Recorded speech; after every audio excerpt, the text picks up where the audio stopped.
So today's lesson is going to be on proportional relationships on graphs. So we'll go ahead and get started. So just to warm up, this is a review from unit rates you should have learned in probably 5th, 6th grade and had some more in 7th grade. So let's look at our warm up. It says Home Depot sells 50 nails for $2.50. How much does one nail cost? So unit rate is per one. So you can say $2.50 over 50. You want to know how many would cost for one. Now, you can also just divide the 250 by 50. So if we go over to the calculator and we do that, divided by 50. So each nail is 5 cents. So unit rate means per one. So one nail is 5 cents. All right, and just another real quick review because you'll need this moving forward in this unit, making sure you understand unit rate. So Joe buys 5 shirts for $48. What is the cost of one shirt? So again, it's simple, 48 divided by 5. So we're going to go to the calculator. And it's 9.6, which means $9.60. So because it's money, you would write that as $9.60 per shirt. And next one says Sally drives 480 miles in 10 hours. How many miles does she drive in 1 hour? So it would be 480 divided by 10. That on the calculator. Maybe you already know it. Yeah, it's 48. So she drives 48 miles in 1 hour. See if I can just put that there at the top. And our last one, a plant grows 25 inches in 5 years. How many inches does it grow in 1 year? All right, simple enough. 25 divided by 5, it would be 5 inches in 1 year. So that's unit rate. All right, let's look at what we're doing today. Essential question, how do I determine the equation for proportional data on a graph? Today, I'm representing linear proportional situations with tables and graphs in the form of y equals kx so that I can determine if a graph represents proportionality. I'll know I got it if I can assess a given graph and determine if it is proportional or not. Okay, so moving forward, so we've got some academic vocabulary. This is in ClassKick, or you can take a screenshot of it, picture. It's very important vocabulary. Proportional relationships. It's a relationship between two variables in which one variable increases at a constant rate as the other variable increases by 1. Unit rate, rate in which the second quantity is 1. Constant of proportionality, the ratio of any value to its corresponding x value in a proportional relationship.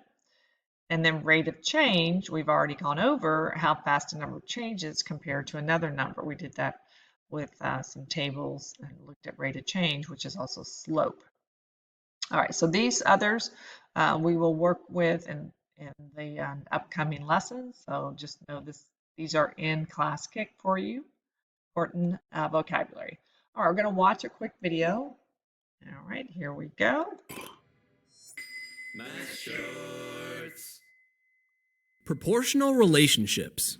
Two quantities are said to be directly proportional if they vary at the same rate. Meet Carl. He's mixing punch for a party. The recipe calls for 2 cups of juice for every cup of ginger ale. If he doubles his recipe, meaning he multiplies it by 2 to start with 4 cups of juice, he'll need 2 cups of ginger ale to keep the ratio of juice to ginger ale 2 to 1. If he triples his recipe, he'll need 3 cups of ginger ale. All the ratios of juice to ginger ale are equivalent. They all simplify to 2 to 1. This means that the relationship between the 2 quantities of juice and ginger ale are directly proportional.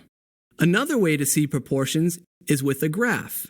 We can plot 2 cups of juice and 1 cup of ginger ale like this. We can show how Carl doubles and triples the original recipe like this. A straight line through the data points shows a direct proportional relationship as long as the line goes through the origin.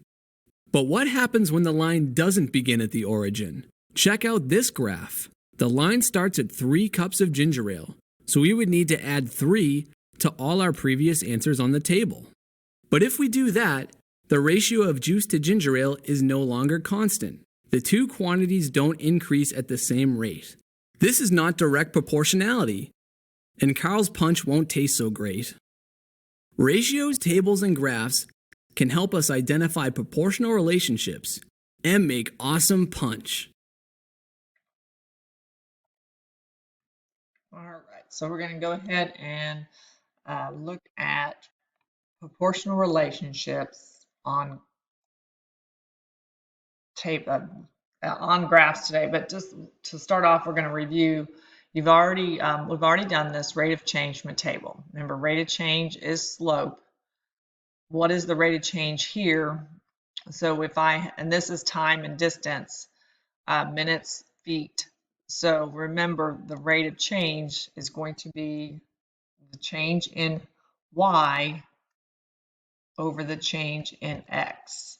So this increases by 6, this increases by 2. This is just a review. We've already done this. So 6 over 2, and you can see make sure it's constant. It does stay the same, so it is constant. So 6 over 2 reduces to 3 over 1, or just 3, so that is our slope. Okay, so and you can write it as 3 over 1 if that helps you, visualize the rise over the run. Now, how would this graph look? So you can use your calculator to put this in to a table form, and then it will graph it. So let's do that real quick, just so you know how to do that, and you can always look at the points on the graph. Okay, so we're going to go ahead and go to the calculator. I'm going to clear this out. To do a table, we go hit that plus sign, click the table, and then you just enter the ordered pairs as given. So 0, 0 is 2, 6. Notice that it's plotting those points as I do this. It's 4, 12. It is 6, 18. All right, so then I'm going to zoom out a little bit so we can see all those points. Now we can also draw a line if you click and hold this. Well, hold on. There it goes. It says lines here, and there's a line. All right, so in this graph, you can see that it goes through the origin. So this is a proportional relationship. That is the key part of proportional relationships. They will go through the origin. And you can tell from the table, 0, 0 is our origin. All right, so here's just another example. So you've got the points that are, and I'm not going to do it on the calculator, but you can for practice. So these points have been plotted. Now, if you need practice with plotting points on coordinate planes, let me know, or just you can use the calculator. You put 114, plots the point, 228, 342, remember it's x comma y, and then 4 and 56. And you can see this says hours worked is on the x-axis, earnings is on the y-axis. Okay, it is proportional because it goes through the origin when you draw that line and connect the dots. Now, the other thing I want to point out, if we find the rate of change here, I'm going to go ahead and just put it here. So this difference is it goes up 14, up 1. We'll just do this one. That does increase by 14. This increases by 1. So the rate of change is 14 over 1, and that's your rise over run, or you can write it as just 14. If you look at the slope, rise 14 over 1, because look at the scale. It goes from 0 to 14. That's our 14. And then it goes down here, 0 to this 1. That's our run, rise over run. So we're tying this all together. So here's an example of the graph of proportional relationships. Again, it must go through the origin. So if it's proportional, it goes through the origin.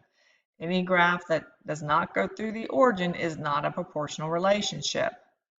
So you can see on this one, it would be easy to find the slope as well. It goes up 3/1. And I want you to notice this point. Look at up 3/1.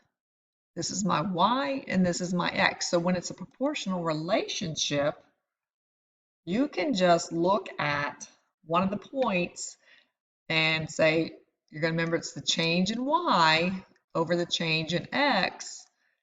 And if we look at this point here, my y value is 3, my x value is 1. And if you look at any of them, they're going to all simplify to 3/1, which is actually the slope. That only works when it's proportional, goes through this origin. All right, so here's just a visual. You've got proportional, goes through the origin. Non-proportional does not go through the origin. All right, they also have to be a straight line. And proportional again goes through the origin. Okay, so this one, over the summer, you text a lot. Let's say you make 45 texts per hour. Whoa, table and graph. So 0 hours, 0 text, 145, 290, and the plot points get plotted. And you can see this continues to, as one changes, the other changes. As the time increases, the number of text increases. All right, so is it proportional? Well, there you go, goes through 0, 0. So the answer to that would be a yes. That is a proportional relationship.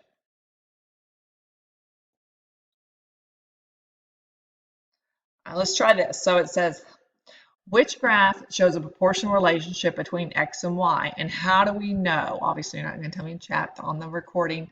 So we look at A. Ooh, goes right there through the origin. B does not.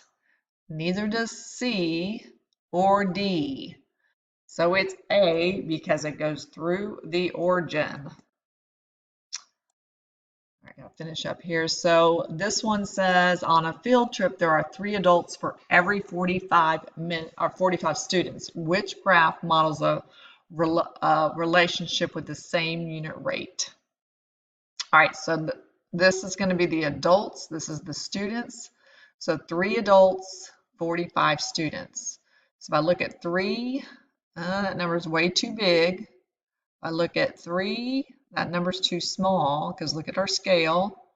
If I look at 3, there's my 45 right here.